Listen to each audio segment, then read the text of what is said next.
বিসমিল্লাহির রহমানির রহিম। আসসালামু আলাইকুম ওয়া রাহমাতুল্লাহ। পঞ্চম শ্রেণী বিষয় গণিত, পৃষ্ঠা 100। 2 নং সমস্যার সমাধান। সুহেল তার খামারে 2,30,500 টাকা বিনিয়োগ করলেন। বিনিয়োগ মানে হচ্ছে আসল, ঋণ বিনিয়োগ এগুলো থাকলে আসল। আচ্ছা, তারপর বছর শেষে বেড়ে 2,48,940 টাকা হলো। এটা হচ্ছে আসল, আর এই যে বেড়ে হয়েছে সেটা হচ্ছে কি মুনাফা আসল। এখানে মুনাফাও আছে, আসলও আছে। এখান থেকে আমাদের যদি মুনাফা বের করতে হয় তাহলে খুব সহজভাবে বের করা যাবে, কারণ এই যে এখানে দুটি অংশ আর এখানে একটি অংশ, এই দুটি অংশ থেকে যদি একটি অংশ বিয়োগ করি তাহলে অপর একটি অংশ পেয়ে যাব। এখানে মুনাফা আসল আছে আর এখানে আসল আছে, তাহলে মুনাফা আসল থেকে যদি আসল বিয়োগ করি তাহলে মুনাফা পেয়ে যাব। প্রশ্ন হচ্ছে তিনি কত হারে মুনাফা পেলেন। হার মানে হচ্ছে মুনাফার হার, মুনাফার হার নির্ণয় করতে হবে। তাহলে প্রথমে লিখতে হবে এখানে মুনাফা আসল সমান 2,48,940 টাকা। তারপর লিখতে হবে আসল সমান 2,30,500 টাকা। তাই আমরা লিখলাম এখানে মুনাফা আসল সমান 2,48,940 টাকা, আসল সমান 2,30,500 টাকা। এবার এখান থেকে আমাদের বের করতে হবে মুনাফা, তাই দিলাম সুতরাং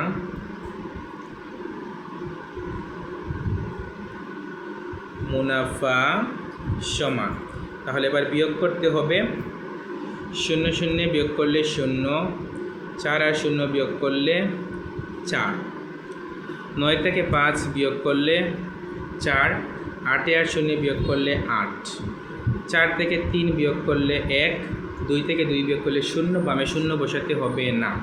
তাহলে মুনাফা হচ্ছে 18,440 টাকা। তারপর সময়, যেহেতু এটা হচ্ছে 1 বছরের, কয় বছরের? 1 বছরের, তাই আমরা দিতে পারি 1 বছর। এবার আমাদেরকে তো বলছে হার, অর্থাৎ মুনাফার হার। এবার আমরা লিখব আমরা জানি। আজ আমরা একটা নতুন সূত্র শিখব, কিন্তু এটা শেখা লাগবে না, বুঝে বুঝে লিখলে শেখার প্রয়োজন নেই। আমরা প্রথমেই লিখব আমরা জানি, আমরা জানি। এবার বের করব মুনাফার হার। মুনাফার হার সমান একটা বাই দিলাম। এবার উপরে বসবে কি বোঝার চেষ্টা করো। আগে যখন আমরা মুনাফা সূত্র লিখতাম তখন উপরে বসতো আসল গুণ মুনাফার হার গুণ সময়, কিন্তু এবার মুনাফার হারে কি হবে? মুনাফার হারে আমরা এই যে মুনাফা এখানে লিখতাম, এই মুনাফাটা নিয়ে নেব উপরে, মুনাফা, আর নিচে যে 100 থাকতো সেটা উপরে এসে গুণ হবে, কি হবে? গুণ। এবার কি কি থাকলো আমাদের অঙ্কে? কি কি আছে? আসল, মুনাফার হার, সময়। তাহলে কি কি রয়েছে লেখার বাকি? আসল রয়েছে আর সময়। তাহলে এখানে হবে আসল গুণ সময়। এটা কি আর মুখস্থ করা লাগবে? মুখস্থের প্রয়োজন নেই, কারণ মুনাফার হার এখানে চলে এসেছে আর মুনাফা এখানে চলে গেছে, তার মানে আর দুটি রয়েছে। দুটির মধ্যে একটি হচ্ছে আসল আর অন্যটি হচ্ছে সময়। মনে রাখতে হবে এই চারটির কথা, যে মুনাফা, আসল, সময়, মুনাফার হার। এই চারটির মধ্যে আগে তো দুটি লেখা হবে, যেমন যার মান বের করবো মুনাফার হারে সেটা আগে লিখব, তারপরে উপরে লিখব মুনাফা। তাহলে দুটি চলে গেল, তাহলে রইল কয়টি? আরও দুটি। এই দুটির নাম কি? আসল আর সময়। এভাবে যদি আমরা ক্যালকুলেশন করে লিখি তাহলে সূত্র মুখস্থ করার প্রয়োজন নেই। এবার আমরা যার যার মান বসাবো। এবার এখানে আছে কি মুনাফা, তাহলে মুনাফা কত? 18,440। তারপর গুণ কত? 100। এবার নিচে আসল, আসল কত? 2,30,500 গুণ সময়, সময় হচ্ছে 1 বছর।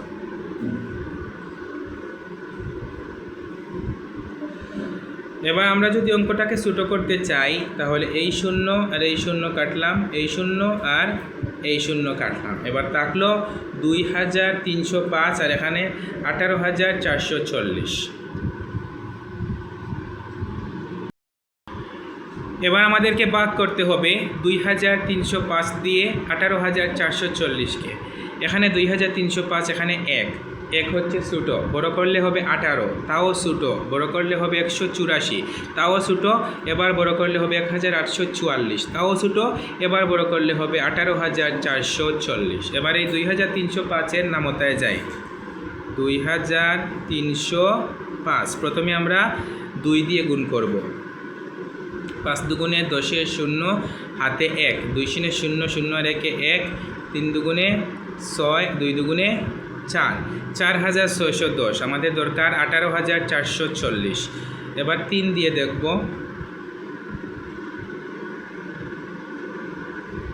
3 5 15, 15 এর 5, হাতে 1, 3 শূন্য 0, হাতে রেখে 1, 3 3 9, 3 দুগুণে 6, 6,915, কিন্তু আমাদের দরকার 18,440, তাই আরও দেখতে হবে।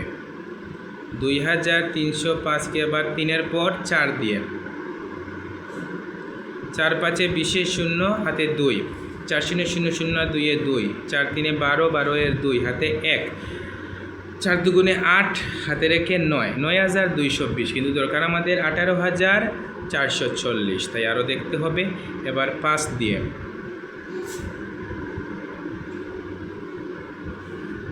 5 5 25, 25 এর 5, হাতে 2, 5 শূন্য 0, হাতে 2 2, 3 5 15, 15 এর 5, হাতে 1, 5 দুগুণে 10, হাতে রেখে 11, 11,525, কিন্তু আমাদের দরকার 18,440, তাই আরও দেখতে হবে। এবার 6 দিয়ে দেখব।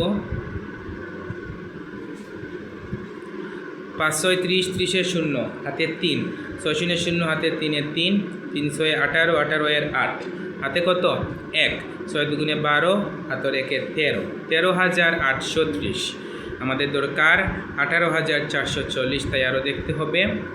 এবার 2305 গুণ 7, 5 7 35, 35 এর 5, হাতে 3, 7 শূন্য 0, হাতে 3 3, 3 7 21 এর 1, হাতে 2, 7 দুগুণে 14, হাতে 2 16, 16,135, আমাদের দরকার 18,440, তাই দেখতে হবে। এবার 2305 গুণ 8, এবার 5 8 40 এর 0, হাতে আমার 4, 8 শূন্য 0, হাতে 4 4, 3 8 24, 24 এর 4, হাতে 2, 8 দুগুণে 16, হাতের 2 18, অর্থাৎ মিলে গেল। 18,440 হলো 8 বারে।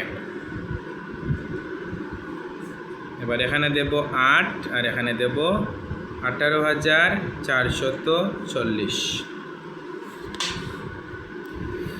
তাহলে এবার আমরা এই যে 2305 আর 18,440 ভাগ করে পেয়েছি 8, এবার এই 18,440-এর উপরে 8 দিলাম, তাহলে উত্তর বের হলো 8। ঠিক আছে, তাহলে মুনাফার হার কত পার্সেন্ট? 8%।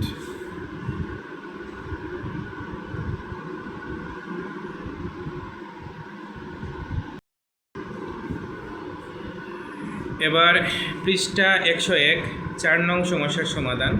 5,000 টাকার 6 বছরের মুনাফা 2,700 টাকা হলে বার্ষিক মুনাফার হার কত?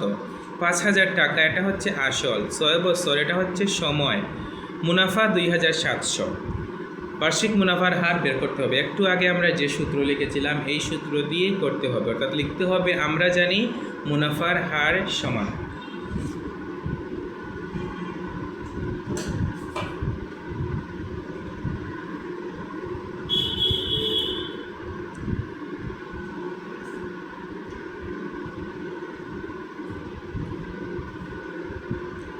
আমরা জানি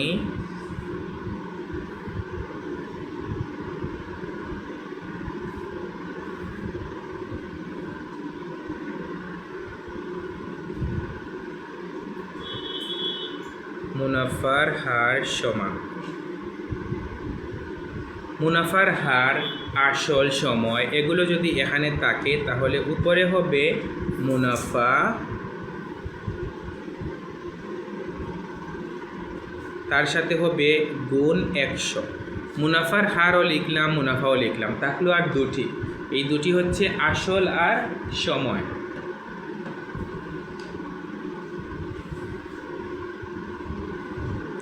আসল গুণ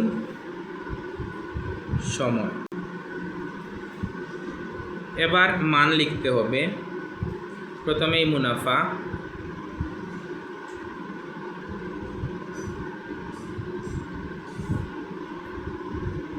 তারপর হচ্ছে আসল,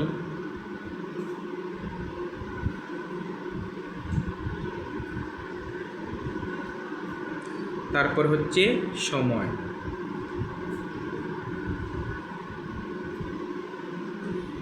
মুনাফা হচ্ছে 2700 টাকা,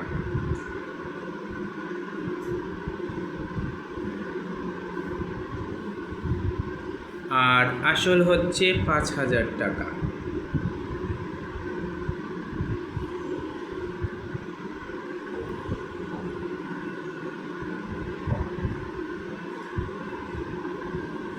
সময় হচ্ছে 6 বছর।